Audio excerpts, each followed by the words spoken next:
We have a potential problem here. My buddy said today's miniature is kind of boring and I think I built a Chaos Terminator Lord turned up to 11. It seems it is your part to decide who's in the right. For this build I used Ayark Rockfist as a base. Nice, as empty as a Space Wolf's mind. Just kidding, it contained a really straight sprue. As straight as an Emperor's children.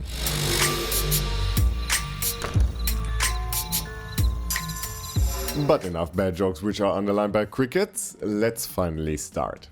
And let's start with cleaning some bits from the iconography, especially the big ones on the right leg and his chest. I used my hobby sword for this first to cut the bigger parts away and scraped it flat afterwards. The little anvil thingy on the back of the Terminator's ammo had to go as well, which I achieved with my beloved clippers that I haven't found up until this point. And of course cleaning it with my hobby relic blade again. His chest piece could now be worked on, which got the clipper treatment as well.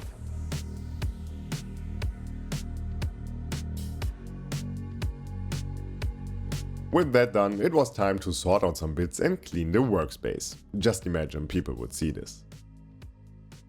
I have to admit his hat is pretty cool. It comes into the bits box of pretty cool things. But enough talk, let's do some plastic surgery as Chris from Offbeat Builds would say, and cut away the meant to be armor joints as I want to have a drastic repositioning here. Maybe not so drastic, but using big words on YouTube is good, right? I built his torso and legs more or less like it's supposed to be in the end. I thought about a repositioning of the legs, but nothing made sense for me at this time. And the pose is pretty cool anyway. Also, to be honest, overcomplicating things just for the sake of it is not really my thing. I have another project waiting for that, or two. I lost track and I cannot count. But coming back to this lord here, he obviously needed some pelt and I'm pretty proud of this one because it took way too long to sculpt only to be covered in the end. But no, seriously, sometimes it's the subtle things that can make a miniature great and read as natural. And I guess that is a lesson that I learned with this one here. I used my pincers because I think they create a great pelt-like looking texture without overcomplicating things. I have sculpting tools, by the way. I'm just really good in misusing tools. If it works, I guess.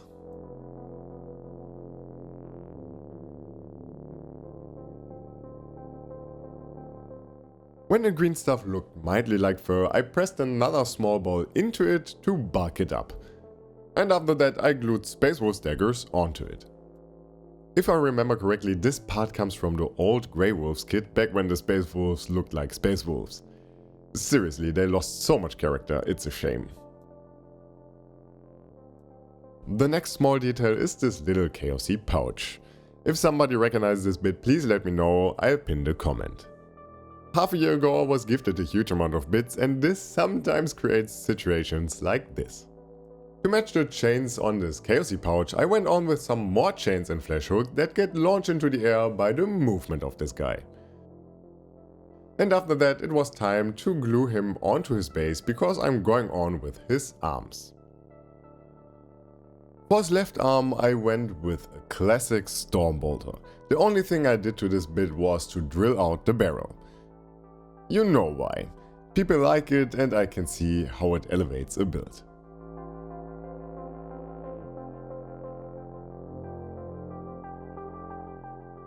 His right arm was a little bit more work though. I used this Space Marine Captain's one as a base and cut away his hand, trying to leave the sword itself intact. The rest of his arm got a little clipper treatment and the cutting away of stuff below his elbow, because I wanted to give him this amazing looking Chaos Lord on Manticore's sword. It was a little bit of work to get the angles right, so I drilled into the bits again using my hand drill and placed the metal wire into it, trying not to glue my fingers.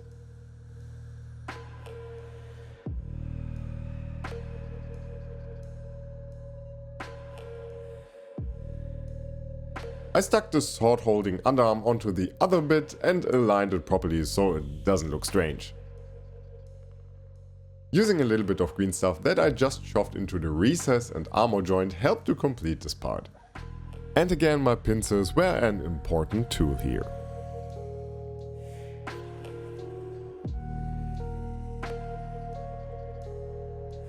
A couple of hours later I cut away a little more of the shoulder part so I could angle the arm way more and, very importantly, way more aggressively.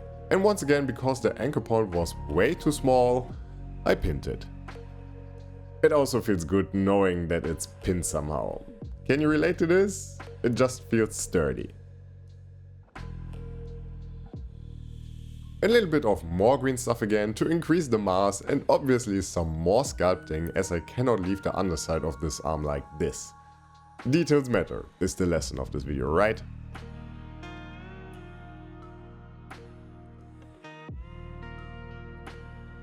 I cut away the pistons or whatever these are that would hold the original shoulder piece in place. Up until this point, all my Chaos Terminators have strange helmets, and I thought I'd go for a normal Chaos Terminators one this time, just to give him this classic look. Only this little knob had to go.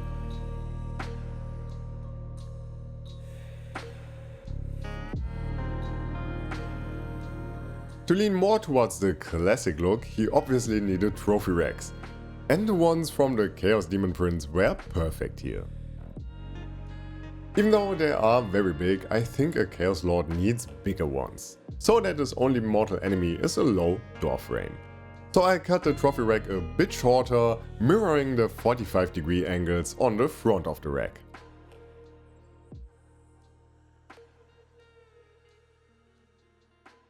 Both parts of the rack were attached with a small sausage of green stuff and superglue.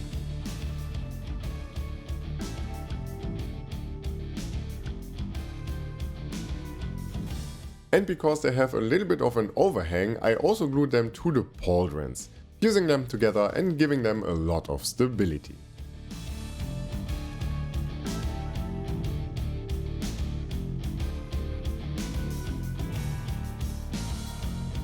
Did you expect a black bearer in this video? Me neither, but most of my horns are lost in the depth of my bits box, and this one has the perfect size. So off with his horn so I could place it onto his shoulder. I used green stuff again to secure it right on top of it, and a little bit of super glue for the feel goods. This also creates a nice natural looking texture, which underlines this amalgamation of natural and unnatural stuff pretty well in my opinion. That sounded like a lazy sentence out of a very uninteresting essay. And with that done, he only got a Grell and Earth treatment, the Pale Jackal paint job for which the video will come out in a few days, and he was good to go.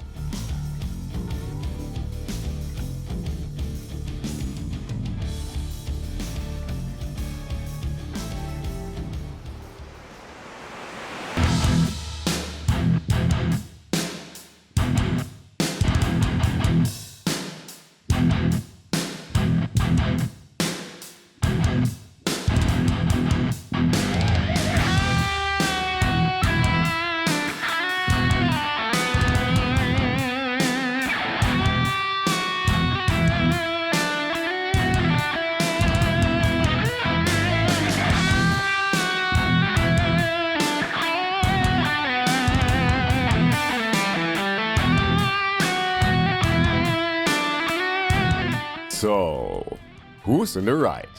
This isn't a made-up story, by the way. I can see how one can easily mistake this one for a normal Chaos Terminator, and if that is true, maybe I reached the highest form of kit bashing with this one. A bash that is so convincing that it might actually exist. But I can also see how this can come across as boring. But what would you say? Is this cool because it somehow looks official, or is it boring because of that? After all, it's personal taste anyway. The only thing we could argue about is that the sword holding arm is completely different, but saying that, I personally like mismatched armor on Chaos Space Marines, especially on my renegade Pale Jackals, who turned 1 this month by the way. They are officially 1 year old now, and I have a little bit of a special coming out because of that. And with that said, Thank you for watching, maybe leave a like or a subscription, maybe both. And if you like to support this channel, feel free to check out the membership on Patreon. And we are going to see each other in the next one.